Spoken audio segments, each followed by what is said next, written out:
This is Radiant Voices Media. Hey everyone, Jordan here.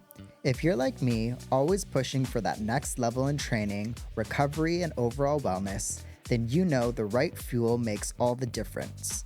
That's why I'm excited to share my go-to for clean, powerful nutrition, Tropika. Tropika's range of certified organic supplements is packed with high-quality ingredients designed to fuel your body and elevate your performance. Whether you need a protein boost post-workout, an energy kick to get you through the day, or gut-loving superfoods to keep you feeling your best, Tropika has you covered. I personally love their lean protein because it helps my recovery without the heavy bloating feeling I get from these other proteins that I've had in the past. Plus, everything is free from artificial nasties, so I know exactly what I'm putting in my body. If you're ready to take your health and performance to the next level, check out Tropika today at tropika.com.au. And because I love hooking up all of my listeners, use code JORDSDAY10 for a special discount at checkout. That's JORDZDAY10 at checkout for a special discount. Fuel your body and power your life. Tropika has your back. Thanks, you all.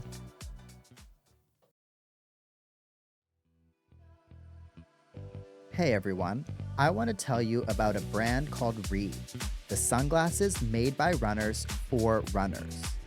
Born in Sydney, Re was built with one goal in mind, to create sunnies that actually keep up with you.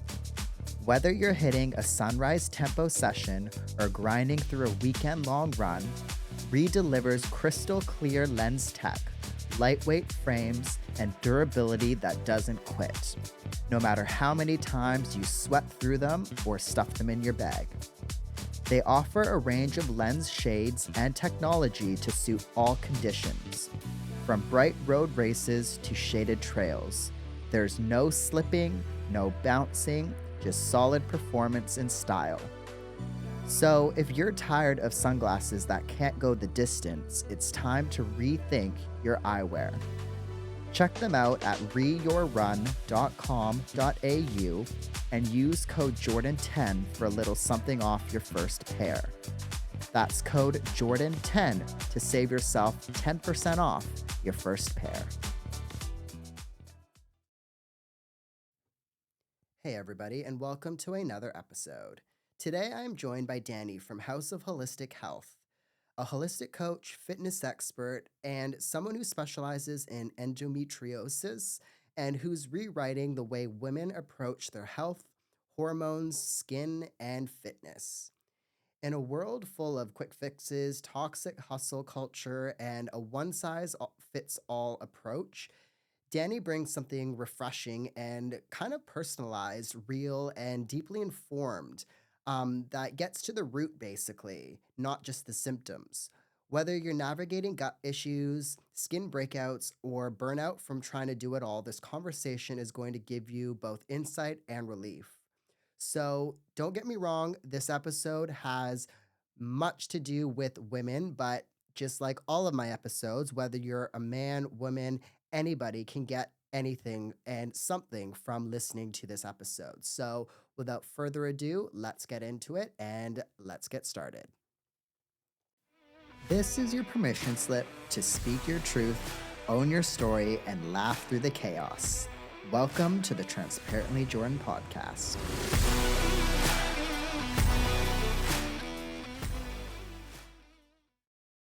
Perfect. Well, thank you again for coming on. Welcome.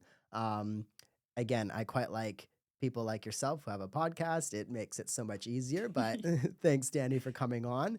Maybe get started by just telling everybody a little bit about yourself and who you are, what your work is, and we can go from there. Sure. So my name's Dani.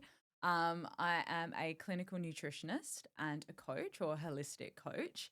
I've been in the industry now for about 11 years and it has changed so much. I'd like to say I started off, in high school really loving the idea of nutrition and diets and things like that. And I actually finished school and went into nutrition dietetics. as I was studying nutrition dietetics, I actually applied for PT and kind of went straight into the fitness industry side by side. I kind of learned as I started that journey though, the eat for health when I was doing, like when I was in the dietetics degree, wasn't really for me. And the food pyramid was a little bit like not therapeutic enough. So at that point, I actually put my degree on hold and went back into the fitness industry and just kind of honed in and focused there.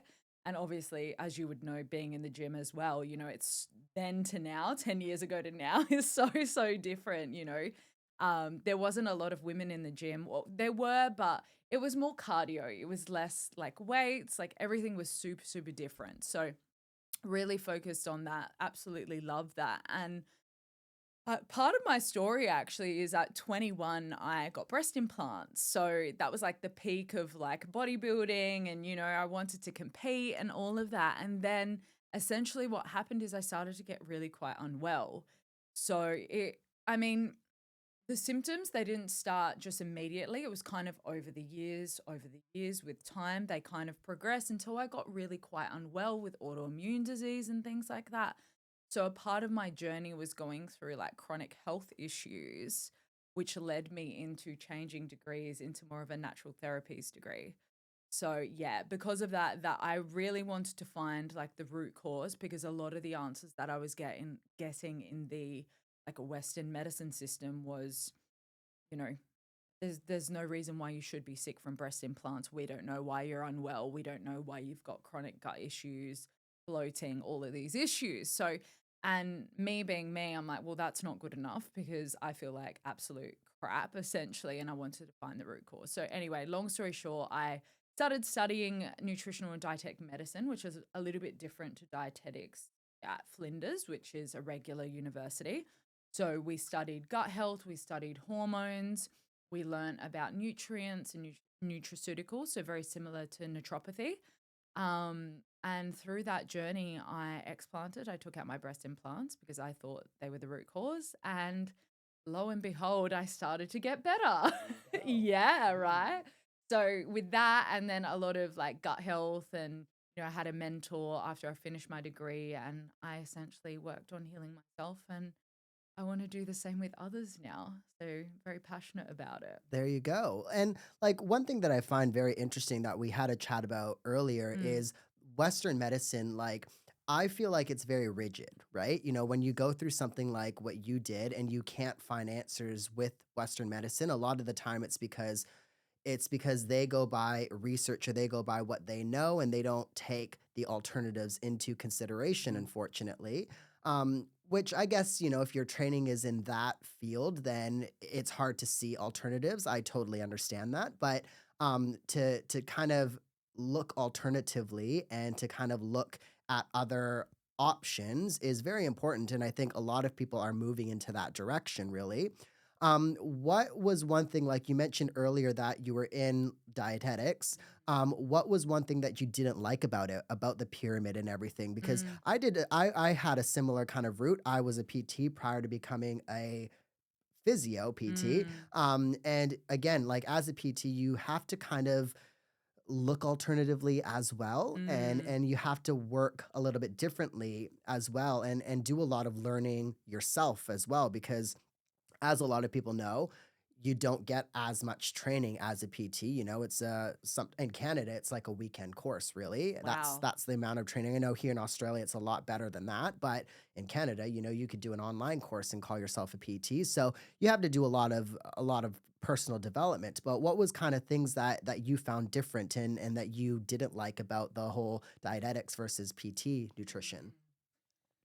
I think a lot of what I found was that it was dated. It was dated and it wasn't therapeutic enough. So, a lot of the recommendations, I believe, like didn't have protein high enough, didn't have healthy fats high enough, were including foods that are like common allergens that a lot of people actually responded negatively to, like dairy and like gluten. And as a dietitian, I wasn't able to say you can avoid these foods. Like it was a certain criteria that we had to follow guidelines. And for me, going through those health issues, I just, like I said, I didn't find it therapeutic enough. And, you know, I guess dietetics is just prescriptive of diets, whereas, going into like clinical nutrition or natural therapies, we could then learn how to actually go deeper and prescribe like nutraceuticals and nutrients and make powders. And it's more of that we can treat, it's like a holistic doctor approach versus just diet. So that to me drew me more to the natural therapies.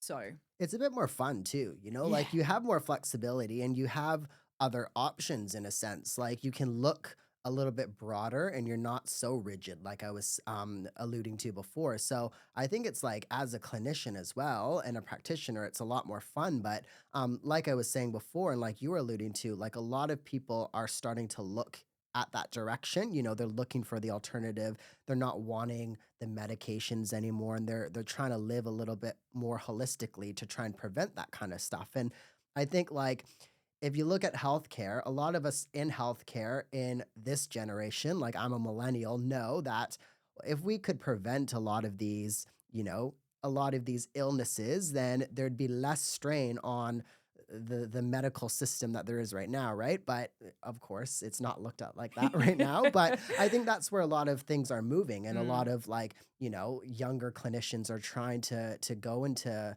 their practice, even as a physio. Like a lot of it more of it is now injury prevention versus like injury rehabilitation, because if you can prevent injury, it kind of helps you continue your sport or continue your activities. And a lot of physios now I think are getting into that, which is great. But absolutely. what are some key things that you, I guess, specialize in, or that you Mm, kind of love to work with now? yeah. It's interesting you say that because preventative health is like the main thing. And I notice, I guess, in the system, one of the biggest things is asking why. Why? Why do we have these conditions? Why are they presenting? What are the causative factors? And that is kind of what is missed in the conventional world. Why do you have this? We don't know why, it just happens. And, that to me wasn't enough. So I guess with that in mind, I like to educate and take a root cause approach. So if the client asks why, I guess in the natural health field, we can actually go, well, this is why, or this is what we think is a contributing factor. So, you know, I guess the things I focus on are root cause approach, women's health, gut health, hormones, and then obviously going into that is going to be looking at people's blood work, looking at people's stool testing, looking at people's diets and signs and symptoms.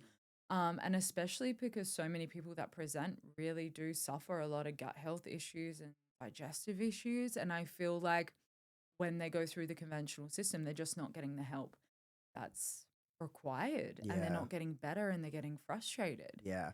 So, Do you notice that people come to see you when it's at like end stages? Like, because I think a lot of the times, like people go to maybe less women, more men, but mm, a lot of the times people go and see somebody when they're at their last resort. Like their gut is so bad and they're noticing all of these things. So, what kind of stages are you getting clients in at when it comes to like their gut health? Like, how bad or how down the track are they? it's kind of a bit of a mixed bag. I do get some that are quite chronic, and I think a lot of the reason why it's gotten to that stage is they haven't been able to find someone that has helped them. Like you said, it's kind of like we don't know why, or they've tried, they've bought something off the internet, or they've tried a protocol that they've seen and it just hasn't been therapeutic enough. So I find that it tends to be a mixed bag, but the complex cases are the fun cases because it's a whole health puzzle, and there's so many factors that go into that health puzzle. So yeah, I would say I do tend to see a lot of complex cases, um, but it's not as complex as we Right, think. right. I love the gut health because, like, I think the gut is, again, something that we're getting more education about with social media and just in the world. And it's such an important topic. But what are some common, like, what are some common things that the gut are involved in? Mm, How important, I guess, is the gut for us? yeah, gut is so important. So Yeah. when we think of the gut, we think of the gut microbiome, which Okay. is like bacteria in the gut, and that's I think what most people understand the gut to be. But it's so much more than that. When we're looking at the gut, we're not only looking at the microbes in the gut, we're actually looking at like the cell wall, the actual wall of the gut lining. I don't know if you've heard of leaky gut No, I've before. heard of it, but I don't know what it is at Yeah. all. Yeah. Essentially, it's damage to the gut lining. And when Okay. there is damage to the gut lining, food particles and bacteria and things that aren't meant to essentially pass through that do pass through that. And what happens then is it causes a cascade of inflammation because those food particles, bacteria, and whatever it is getting into the bloodstream. Then the immune system deals with it and it causes this cascade of issues for the client. And that's where we see all of these symptoms. Like some people get systemic symptoms like acne, rashes, you know, eczema, all of those kind of things. A lot of these may begin in the gut and or are contributed to gut health, around gut health. So the gut is kind of like the center point to every other system, you know, immune, liver, brain axis, kidney, vaginal microbiome, everything else. So yeah, it's kind of like the epicenter and Yeah. needs to be treated. Yeah. How does leaky gut start? Look, and this is where it can be factorial. For some people, it's their nervous system. Like people are chronically stressed, and whether they're consciously aware of it, like I am stressed, I am overwhelmed, or they're not aware of it, like there's underlying issues, or they're around a lot of like blue light and Wi-Fi, and they don't have a healthy diet, or they've got chemical exposure, or, there's a lot of stressors to the body that then contribute or damage cells essentially. So, and not only that, antibiotic usage can do it. Even like poor quality food can do it. Water, when we think of tap water and all the crap that's in that. But mainly, it's I don't think it's one thing. I think it's a cascade of things for a period of time. And if we're not doing things to actively fix it or, make it better, that's when the issues occur and the lining gets damaged Hmm. and How do so on. how do people like know that? Of course, like, you have to do tests and things like that, Mm. but what are some common practices on diagnosing leaky gut? You normally, I mean, for a part of the population, it actually is gut symptoms, like bloating, like diarrhea, like IBS, what the system will put under, you know, the banner of IBS, which is essentially all of those symptoms, like I said, like reflux, bloating, gas, constipation, all of that.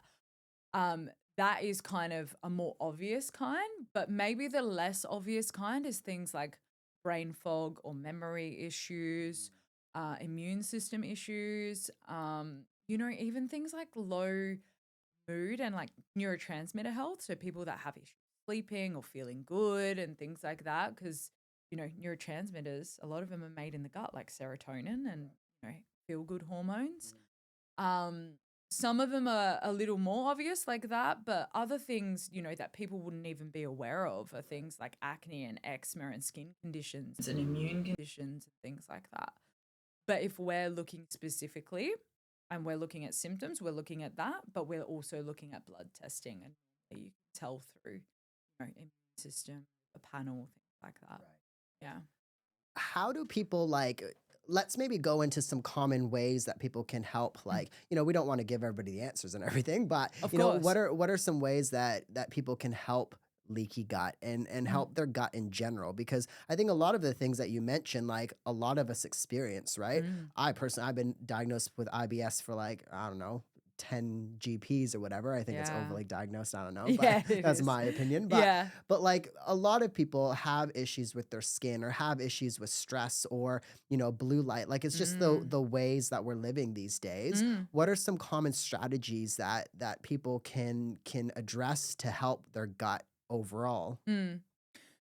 I never used to give this particular advice first. I would always jump to like supplements, but the nervous system is actually probably going to be first because we can give someone all the supplements, but if they're chronically stressed and they're not chewing their food and they're not eating in a relaxed state, like if you're doom scrolling and eating your food, that is going to begin the cascade of issues with IBS, with digestion. So, I mean, digestion starts in the mouth through salivation, and salivation helps you, absorb nutrients and things like that. So I would say, firstly, looking at the nervous system and making sure you're more regulated. Then, of course, chewing your food is another like second start.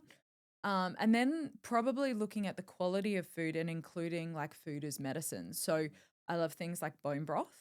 I don't know if have you ever had bone broth, or do you? No, like unless a recipe calls for it. You're like, not really. Not really. Not really. So bone broth has a lot of amino acids that reduce inflammation and fix the cell wall. Essentially, these cells need nutrients and need amino acids to repair. So using things like that, I like a lot of things like, zinc carnosine or colostrum, omega-3s, well cooked, slow cooked meats, like I said, like in the bone broth, things like that as food as medicine. But it depends on the state of someone's gut. Like if their gut has overgrowths as well, which is really common with leaky gut. So things like bacterial issues and candida and parasites, things like that, then that is probably the next thing to be addressed to help with the healing of the gut. When you say like food is medicine and good quality foods, what do you mean? Like, do people need to eat organics, or like what's the quality that you would recommend for people? Look, it's going to depend on availability, finances, and that. Obviously, if we can eat as organic as possible, that's great. Or even going to markets and getting food fresher, that's going to be fantastic. I don't know if you've heard of the Dirty Dozen and the Clean 15. Yeah, Yeah. yeah. Uh-huh. So like commonly sprayed foods versus less sprayed foods, thicker skins, things like that can help with, lowering chemical load. Um, so that probably would be more of a start. And then probably just food selection, less processed food, less seed oils, um, sourcing like good quality fish if you can, source it and consume it well. So I think it's more about what's in your, what's the word I'm looking for? Like what's in your availability for you to do at that point? Because it can get quite overwhelming for people, you know? Because I think it's easy to sit here and say, like, oh, only eat organics and only, like Mm, me as a 30-year-old single male, yes, I can afford to do that, but I can totally understand how a family of four, with two young children and all of these activities can't. Like, absolutely. I totally understand that. And like, I'm of privilege to, I just need to feed my cat and my dog. Like it's, I think like eating as good as you can is probably more beneficial, I would assume, than like, needing to go to the farmer's market and only buy organic, pesticide free, this and that. Like if you stick to the dirty dozen and, stick to the core roots, I think that's Mm, probably a good way to start. And absolutely.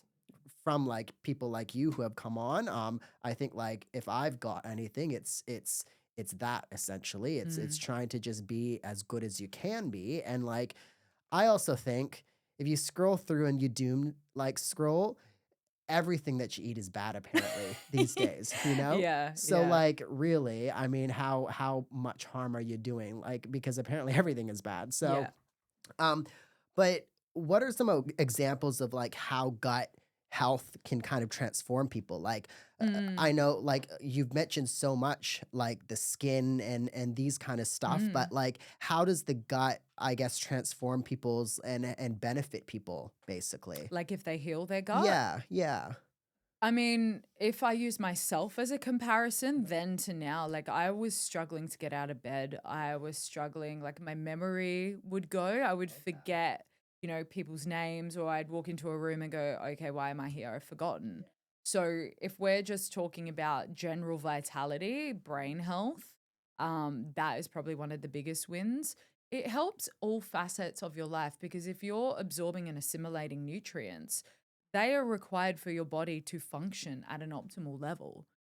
So really, if you're focusing on that part, you're getting the nutrients from food that you require, then you're going to function better in every facet. Your liver's going to, detoxify better because it's got nutrients that it requires for that process.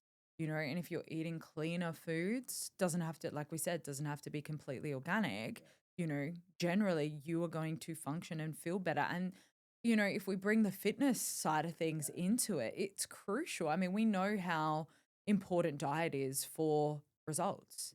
You know, you can't outrun a bad diet. Your body doesn't function. You are going to be in more pain. Recovery is going to be prolonged. So I think there's always a payoff, with focusing on this. Yeah, and I'm glad that you brought fitness into it because that was my next question. Like, Mm. I think eating good and eating, I hate saying eating good because what's good, but What's good? Yeah. eating well and focusing on your gut, I would assume has a good correlation with your fitness goals and things like that. But have people kind of come to see you, on a fitness journey? Like, Mm. because when you are very active, you put your body through stress, of course, like emotional, physical stress. But is there a correlation between, an athlete or somebody who just loves to, do fitness basically and a poor gut? Or Mm. is that not correlate at all? Yeah, absolutely it is because, as an athlete, that athlete requires more nutrients because they're going to be burning through a lot more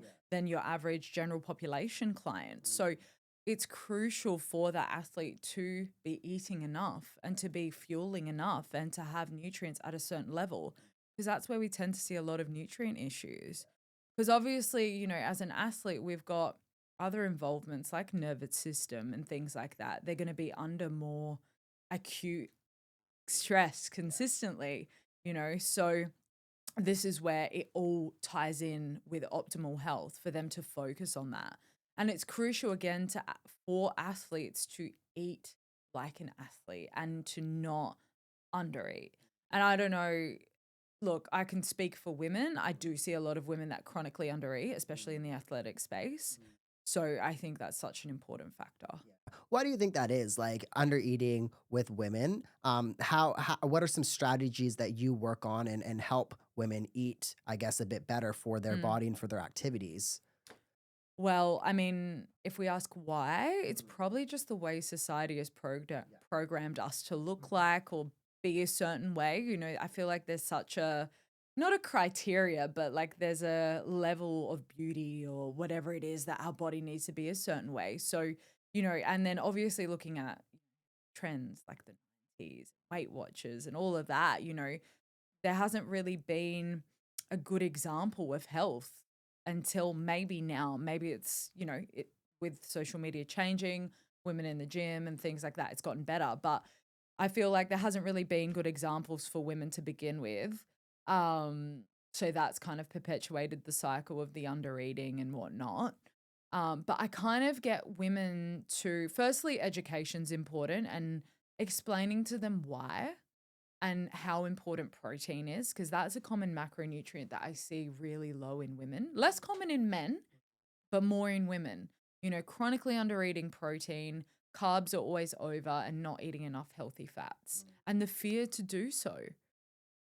So I think it starts with education and I guess reassurance because they equate eating more to gaining weight, which then ties into the self-worth piece, but that's not necessarily the case. Yeah. Well, like a couple things that you mentioned are quite interesting. Like, again, the way that we think is quite like in society, even fats, for example, like the word fat, I think, has such a negative connotation to it. But, Mm. there are healthy fats out there. And, like the whole, what was it? Butter versus like margarine and all of that, like Mm. saturated fats. Like fats have changed and it's been kind of like an up and down battle over the years. And I think now we're getting a lot more educated around it and people are starting to realize, well, actually fats are good for you. They give you some good things that you need really. So I think like education is key. I appreciate you that you mentioned that. But what are some ways and some changes over the years that you've seen in the fitness industry? Because you've been in it for a while, and again, it has changed dramatically, really. So, Mm. what are some key things that you've seen? I guess maybe with women in fitness, Mm. and just in general. Ugh.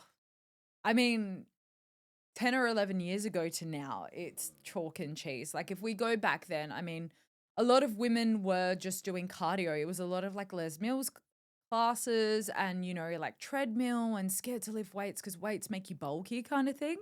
And then maybe it progressed and maybe it was social media because, we changed kind of ideals. I think honestly, maybe it was Kim Kardashian and like the glutes and, the fuller kind of body types that maybe encouraged a lot of that look, which maybe changed the fitness industry. I don't know. But I think it's transformed a lot to now where women are pretty aware that they should lift weights.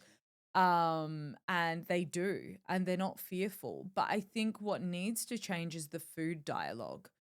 So a lot of women now, it's not as common that women are afraid to be bulky. Like I feel like a lot of myths have been busted in that kind of criteria. But I think that yeah, the major change that needs to happen in that whole industry is around food.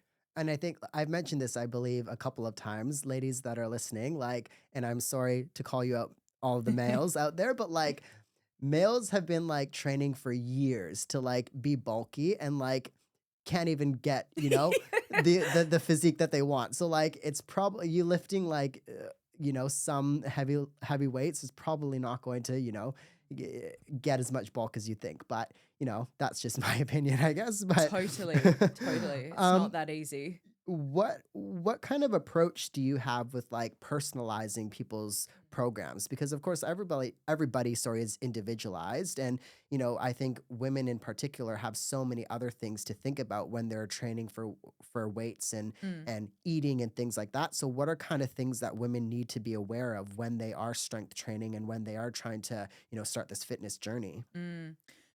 I mean, the menstrual cycle is probably like the first thing because we're on a different hormonal cycle to men. Men are on a 24-hour hormonal cycle with testosterone. We're on a give or take 28-day hormonal cycle. So we feel different every single day. And that those hormonal fluctuations, it impacts how our body metabolizes carbohydrates at certain times. Like, for instance, if we have just finished our period and we're on the way to ovulation, we can uptake carbs a lot better. So we're more insulin sensitive. But after we ovulate, leading up to our cycle, we're more insulin resistant. So we don't uptake carbs as well. So this is where like short walks or adding things like cinnamon to food or inositol and like certain nutrients like that can help with blood sugar. So it's just, I guess, understanding that we're not the same and adapting that, but also knowing that we're not textbooks either. So a lot of guidance might be like, you must rest on your period and not train or, do it a certain way. But I think it's important to kind of feel into your signs and your symptoms and adapt it accordingly. Um, and, not overtraining either, but not undertraining, So I think a lot of women, like I get so many women in the clinic that are training 7 days a week. They're not resting. There's like no rest day. And they're getting these injuries and they're so scared to rest. So I think it's finding that sweet point, and not overtraining as well. Yeah.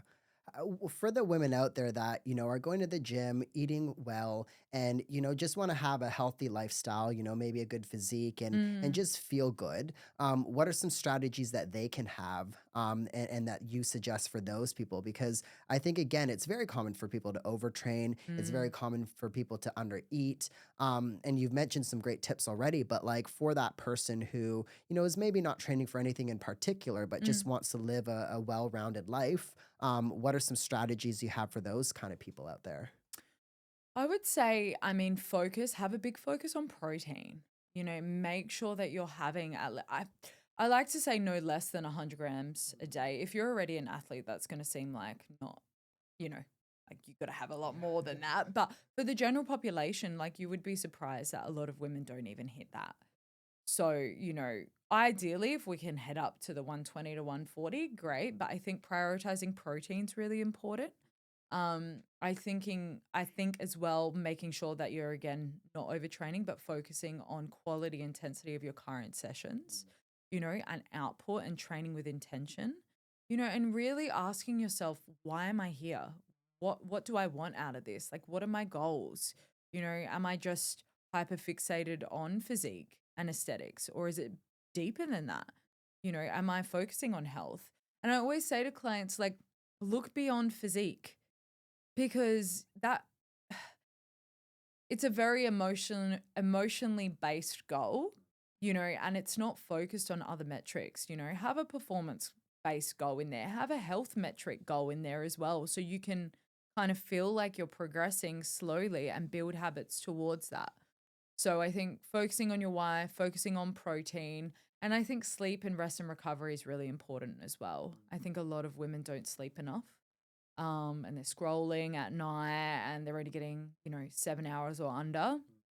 Sleep is the free, underrated tool that everyone should be utilizing, and I think the earlier the better. Like, I used to be a person that used to go to bed at like 12, really late. And now I'm like a 9 p.m. in bed person and I've never felt better. So I think really prioritizing your sleep and recovery is really going to give you the results that you want. And I love what you mentioned about goals, having your why and like I think again, you don't necessarily need to be training for an event or anything. Like Mm, it helps you stay focused and stay accountable. And everybody, I believe, should have a goal. And especially like I think a lot of people that go to the gym 5 days a week or even 3 days a week are, I feel like, self-driven and are, a driven person that wants to better themselves. And even if you don't have that mindset, but you still want to be, the best version of yourself, then I think a goal can help you do that really. How do you get people to like goal set? Are there any strategies that you work on with people? Because it is a hard way, I guess, to have people think, especially if, somebody is just, a 9 to 5 worker and again just wants to go to the gym to stay healthy. It's hard to get them to think about goals and mm. what they want and their why. But what are some strategies that you have with goal setting for clients? I would kind of help them by categorizing it a little bit. So a lot of people will come to me and say, I just want to lose weight, which majority of people, it's such a boring goal, So I think it's about question asking and getting deeper. Why? What does that mean for you? Like, will it mean that you can run around with your kids on a Sunday afternoon? Like, will it mean that you can, you know, be a fantastic role model for them too? Or does it mean that you will generally just feel healthier? So I think attaching some meaning to that is really important. And then, if they're aware of performance based goals, getting them to set something performance based. I want to be able to squat this much or lift this much or attend the gym this many times, and of course, because I'm in the health industry, like a health based goal too, whether it's gut health, menstrual cycle, whatever it is, I think that's really important. So I think categorizing it tends to make it a bit more, you know, interesting. And if their why is strong, they're more than likely to going to be able to keep on it. Because that's the problem. People are like, I'm not motivated, but motivation comes and goes. You know, it's not going to keep you there at 6 a.m. in the morning. Yeah, I know, right? you Like know? it's hard to get up at 5 a.m., but if you have a goal or something, like again, it helps you stay accountable, right? Mm, And it's easy too to continue and stay consistent because let's say you've hit that goal, like you've already practiced, and I think that's the hardest skill, at least that I see in physio land or like just in back to my PT days is creating goals because like a lot of people don't have those whys and like you were saying, oh, I just want to lose weight or I just want to gain muscle or this and that. And it's like, mm. okay, we can do that, but like, why? Why do Because you want? I can guarantee you in like a year's time or 6 months' time, yeah, you're going to lose weight or you're going to gain muscle, but like, if you don't have why, then what's going to get you to continue to do that? Or like, when do we stop or when do we go into a different direction, right? It's such a hard thing and yeah, I just think goal setting is once you have that down, then you're golden, really. 100%. Mm. Um, how does like your fitness and the holistic world kind of align, basically? Mm. Because I don't know, I feel like they were such separate things and spaces back like we were talking about 10 years ago. Things were so different. Whereas now they are blending a lot more together. You have a lot more holistic fitness coaches, but just people that are in both spaces that are trying to like combine one another or like finding each other, basically. How does it align with you, basically, and your approach and with what you work with?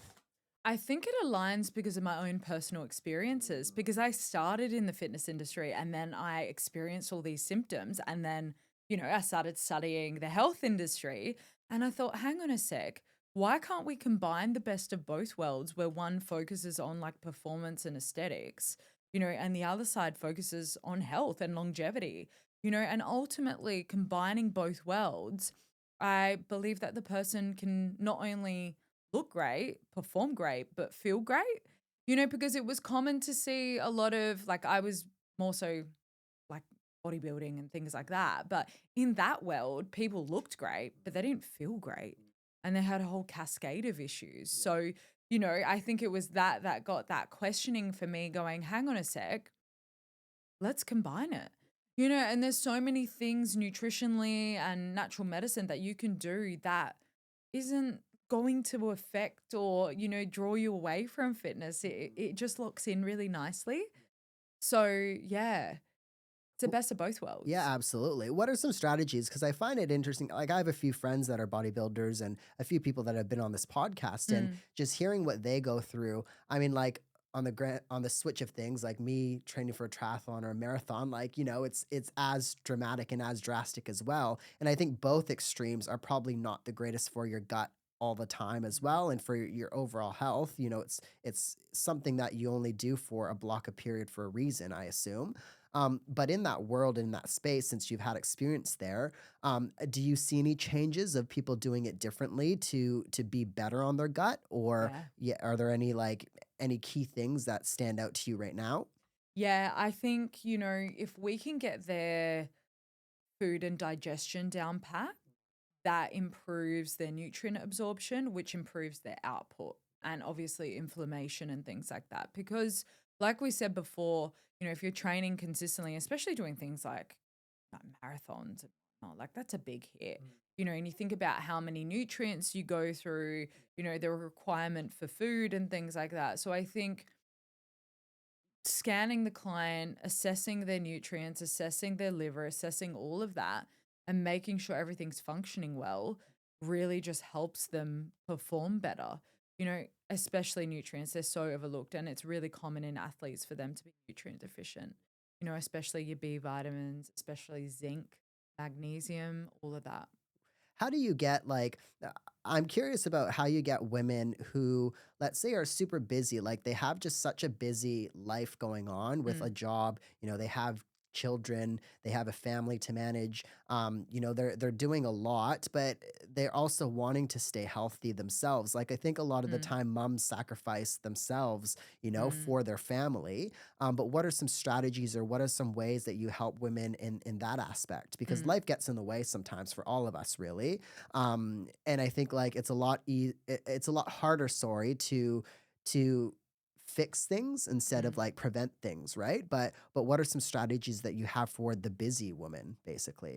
I always like to start with the lowest hanging fruit or one thing. If we can do something that's going to be minimal effective dose, for some busy women, that's actually eating breakfast, or taking a magnesium supplement, or, having cod liver oil in the morning with your breakfast, like things like that, like really honing in on what their presenting symptom is, whether they're having sleep issues or they're having, they're chronically constipated or whatever that is, and really kind of honing in and get them to just one thing, one thing, one thing, because you can't get a busy woman with kids and, work to do everything because they're going to feel like a failure if they can't hit it all.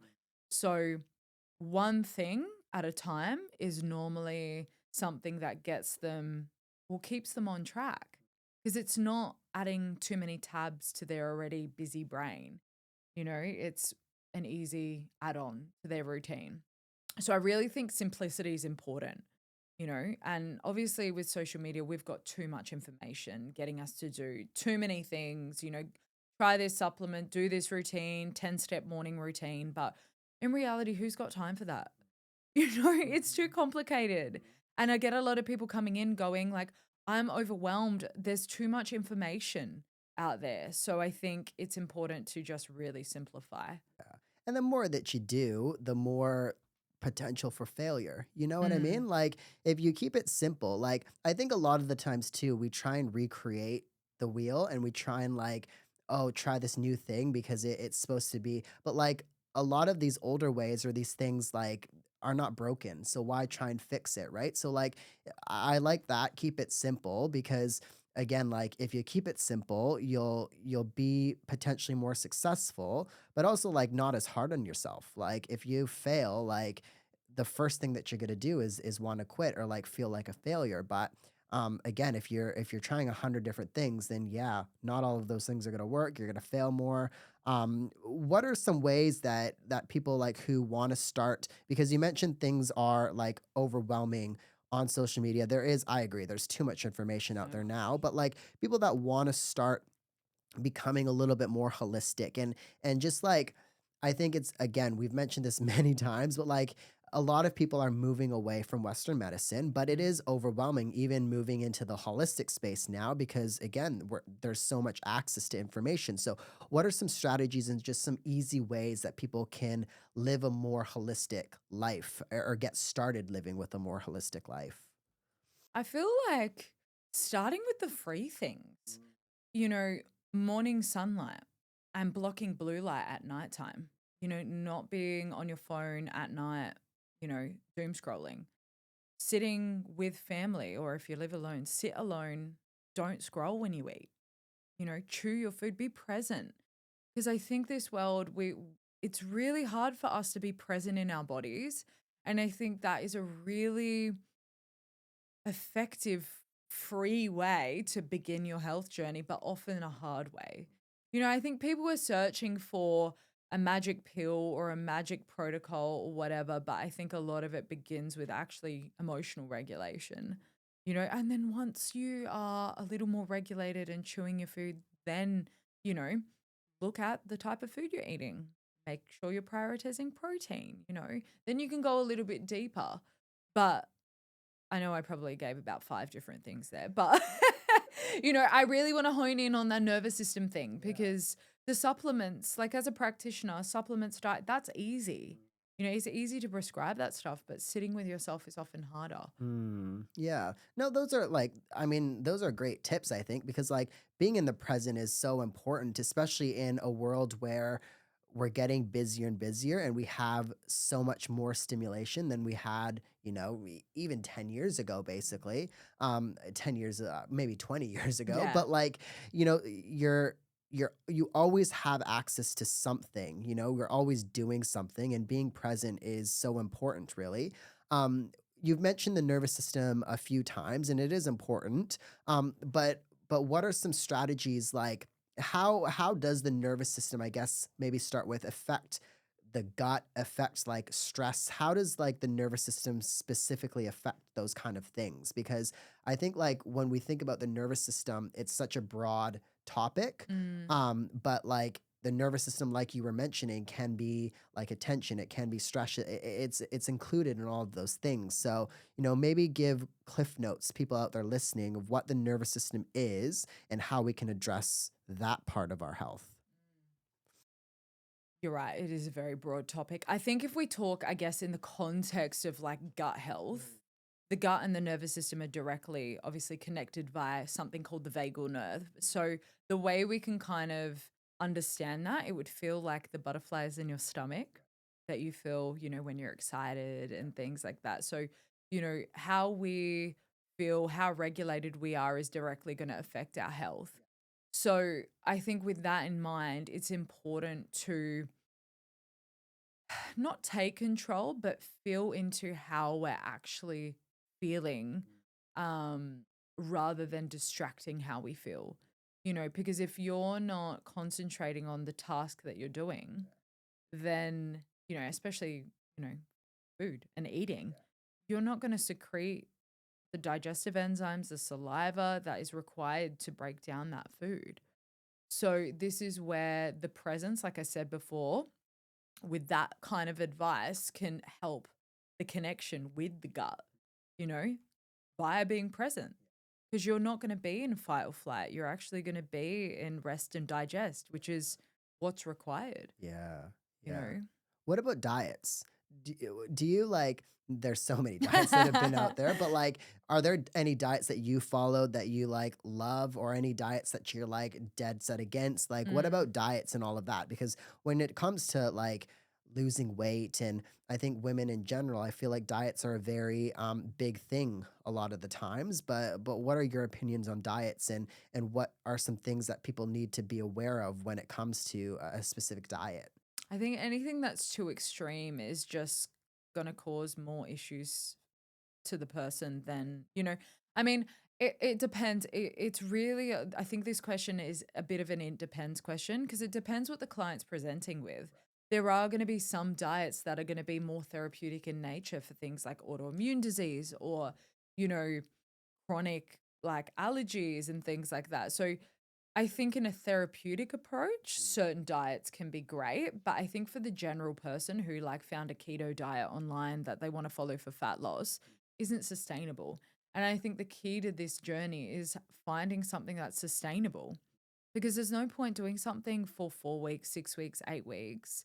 You want something that you can actually stick to for a lifetime and enjoy and have some level of balance, but then not I think it's balance and it's boundaries.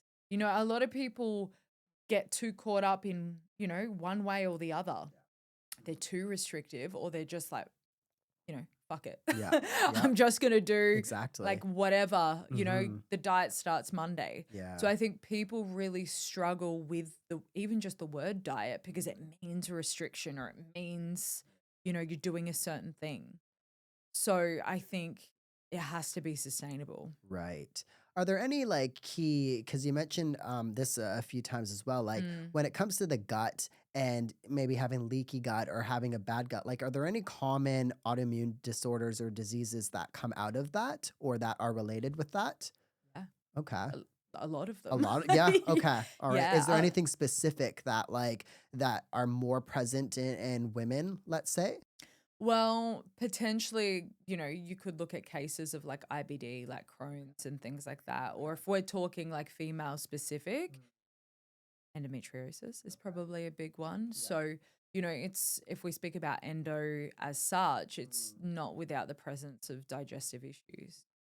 So it's really common to have digestive issues when the person presents with endo as well. We know there is a bacterial link to that, so a bacterial overgrowth link. So absolutely, it's linked and it's the epicenter. Right. And how do women in that position start by, like, start helping reverse or get a bit better? Like, are there any Yeah. key things that they need to really focus and strategize on? Yeah.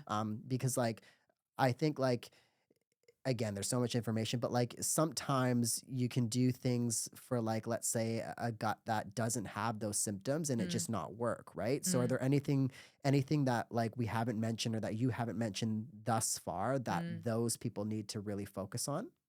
Yeah. Diet's crucial. So I definitely recommend like gluten, dairy free for most and high omega-3 like DHA, oily fish, things like that because of the inflammatory response with endo. Definitely that. And, we have to focus on the liver as well. We have to focus on pain. We have to focus on the nervous system, So, and when we can get that client a little bit better through those dietary strategies, then we can then move maybe to addressing the bacterial overgrowth in their gut. It wouldn't be the first part because the body is generally really inflamed.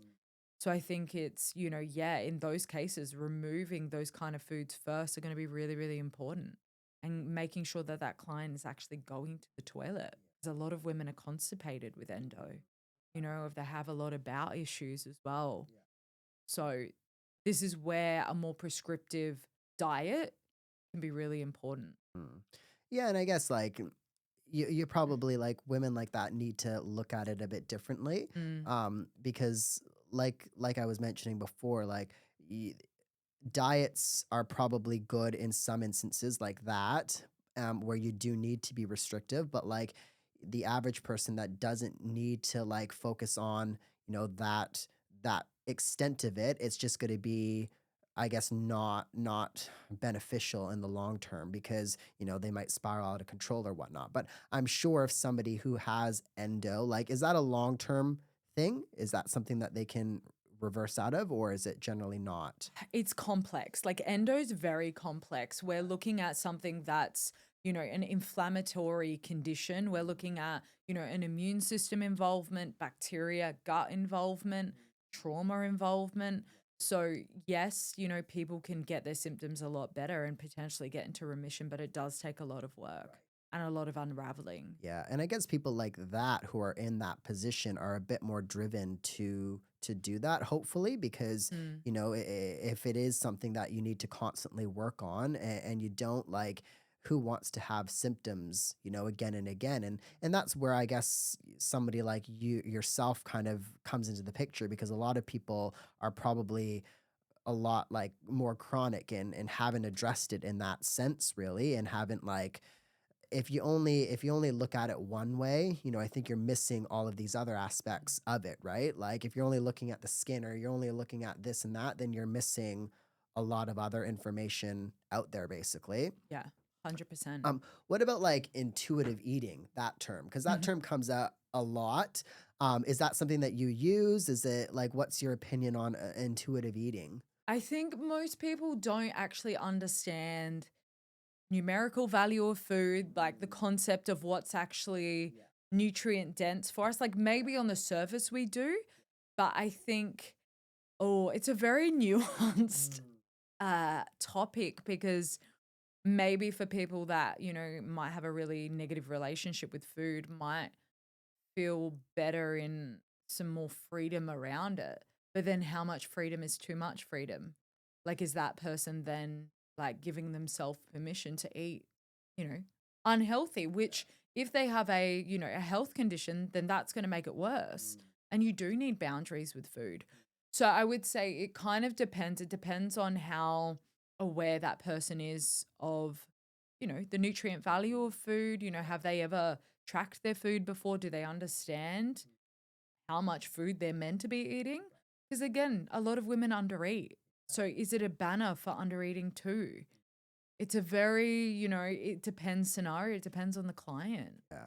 I like that because like I think health literacy and just literacy in nutrition is like, I think if you're somebody who's in the field, like I remember I used to, oh, maybe I was 19 or 20, like I tracked everything, I weighed everything, like I was so rigid with Mm, it all. And I think like that was bad in its own way, but it was good because I learned a lot about, what I need, about nutrition, about like, the value of food basically. So I think like intuitive eating for me means something a little bit differently because I can, if I have a Kit Kat, like I know essentially what the rest of my day has looked like I can make those judgment calls. But I think like a lot of us unfortunately just don't learn this in like elementary school or high school, or like the value of food. It's not a topic that comes unless you've taken like a uni course or whatever, which not everybody does. And I would say like more people don't than they do. So mm,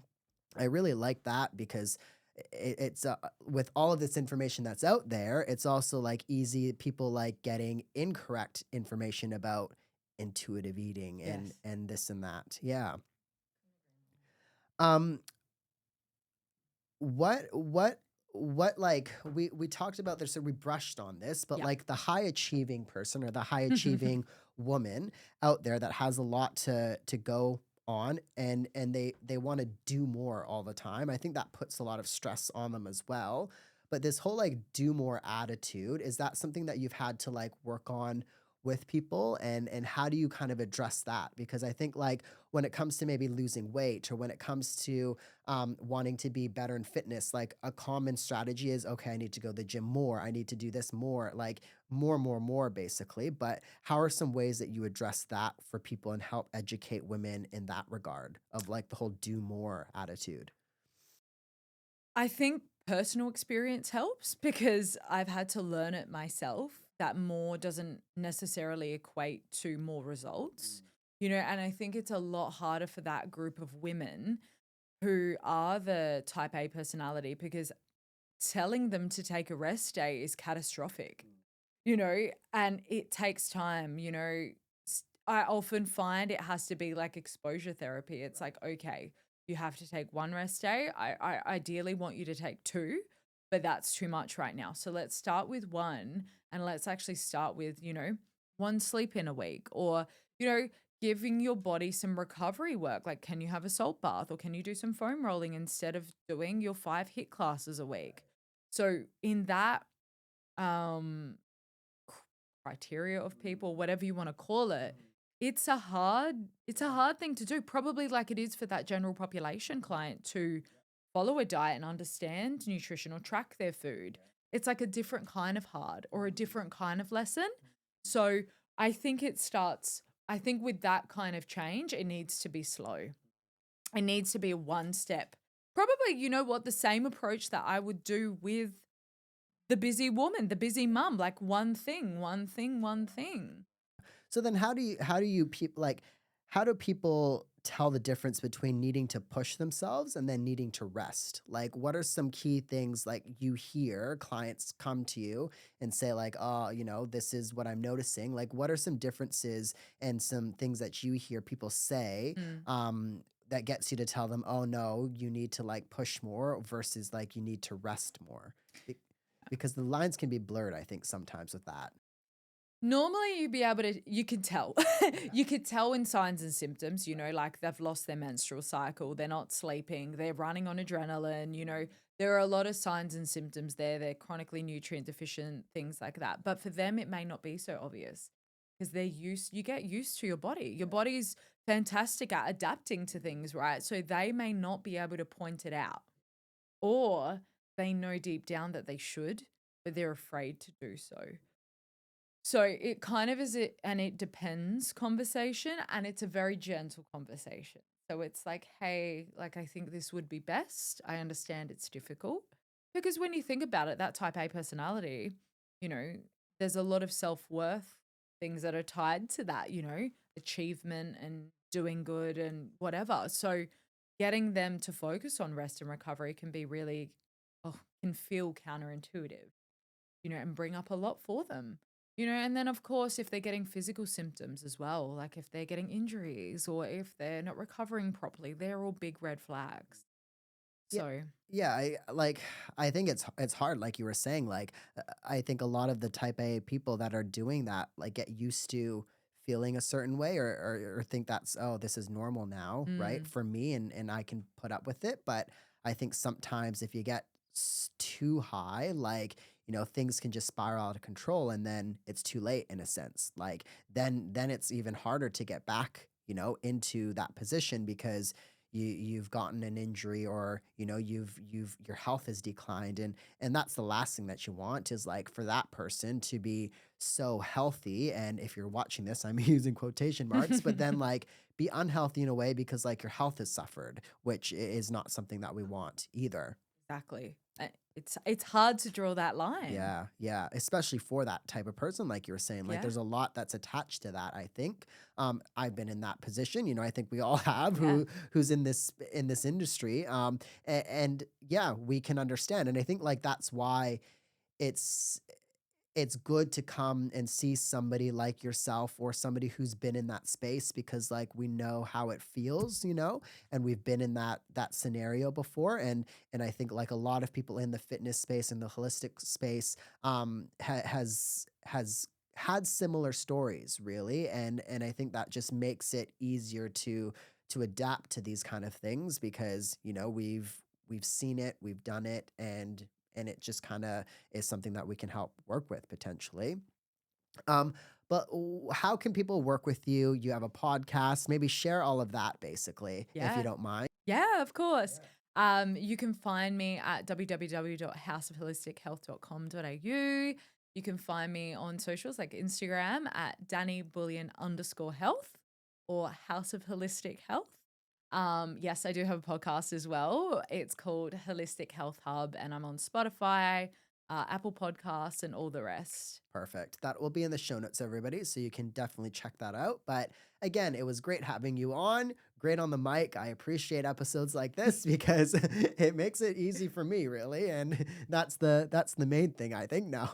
Absolutely. Yes, but like no, it's good to have people on the mic because I think like the conversation goes good, but also like I think from the listeners, I think a lot of listeners right now appreciate this because there's been a lot of like jam-packed tips in here, and I think like whether you're a woman or even a man, like I think you can get a lot of like good things from today's episode. So thank you for coming on. It's been a pleasure, and yeah, thank you. Thank you for having me on. I love it. I love being on the other side of the mic. Yes. Alrighty, everybody, and that is it for today's episode. Thank you for tuning in.